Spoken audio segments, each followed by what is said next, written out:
Hello বন্ধুরা, কেমন আছো তোমরা? আশা করছি ভালো আছো। নিয়ে এলাম তোমাদের কাছে আরেকটি ব্লগ। আজকে আমি দুপুরের মেনু তোমাদের সাথে শেয়ার করব। সিম্পল মেনু হচ্ছে ডিমের কারি হবে আর হবে কাল্লা ভাজা।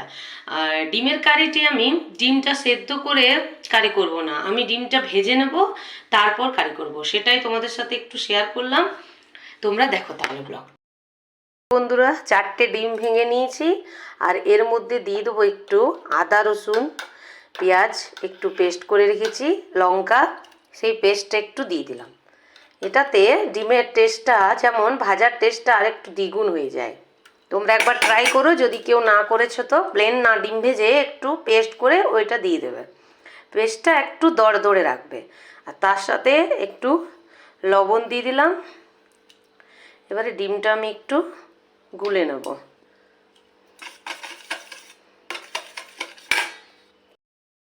এই দেখো আমার ডিমটা গোলা পুরো হয়ে গেছে, কমপ্লিট, ভালো করে গুলে নিয়েছি। আর এইদিকে আমি কড়াইও চাপিয়ে দিয়েছি। কড়াইটা গরম হোক, তারপরে দিয়ে দেবো তেল। তেলটা গরম হয়ে গেছে, এবার দিয়ে দেবো ডিমটা।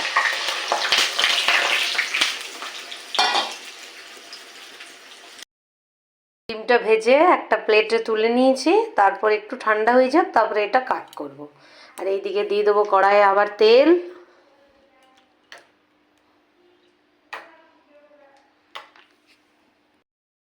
দিয়ে দেবো তেলের মধ্যে কালো জিরে। গরম হয়ে গেছে, এরপর আলুগুলো সিদ্ধ করে রেখেছি একটু, ওইগুলো একটু ভেজে নেব। নুন আর হলুদ দিয়ে একটু ভেজে নেব। হালকা করে যখন ভাজা হয়ে যাবে, তারপর দিয়ে দেবো মশলা। ডিমটা কেটে নিয়েছি ছোট ছোট পিস করে। দেখো বন্ধুরা, ছোট ছোট পিস করে ডিমগুলো কেটে নিয়েছি। আর এই মশলার মধ্যে আদা রসুন পেঁয়াজ লঙ্কা পেস্ট করা ছিল, তার সঙ্গে একটু জিরে ধনে গুঁড়ো, হলুদ আর নুন দিয়ে দিয়েছি। একবারই পুরো মশলাটা আমি কড়াইয়ের মধ্যে দিয়ে দেবো। আলুটাও হালকা ভাজা হয়ে এসছে।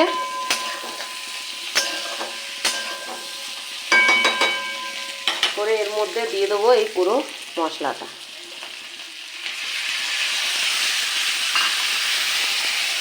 তোমরা ভাববে ইউটিউবে তো অনেক রেসিপি আছে, আমার রেসিপিটা দেখবেই কেন? সেটা সত্যি কথা, কিন্তু আমি আমার মতন রেসিপি শেয়ার করলাম। তোমরা তো দেখলে ইউটিউবে অনেক রেসিপি পাবে, কিন্তু আমি ডিম সেদ্ধ করার যেটা কারি হয় সেটা খাই না। আমি আমাদের বাড়িতে কেউই খুব একটা পছন্দ করে না, তাই আমি এটা ডিমটা ভেজে তারপর করি। এবার ডিমটা যখন নর্মাল ভাজি তখন সেটাও খেতে কারিতে ভালো লাগে না, তাই একটু মশলা দিয়ে ডিমটা ভাজি, তারপর সেইটা কারি করি।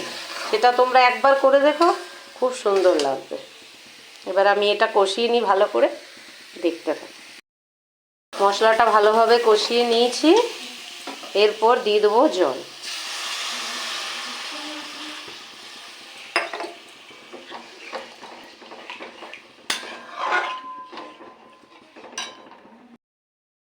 জল দেওয়ার পর এবার একটু ঝোলটা ফুটে এলে তারপর দিয়ে দেবো ওই ডিম ভাজাগুলো।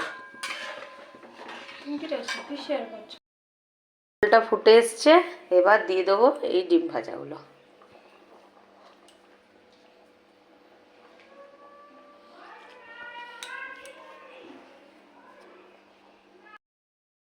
সমস্ত ডিমগুলো দিয়ে দিলাম, ভাজা ডিমগুলো। এবার একটু ফুটে যাবে আর নামিয়ে দেবো। একটু ঝোলঝুলি রেখে দেবো, কারণ যখন এটা খাবে তখন একদম বসে যাবে। একবার ট্রাই করো, দেখো কত সুন্দর লাগবে। সিম্পল রান্না, অথচ একটু আলাদা টেস্ট। রেসিপিটি ভালো লাগলে লাইক করো এবং সাবস্ক্রাইব করো আমার চ্যানেলটিকে। বাই বন্ধুরা।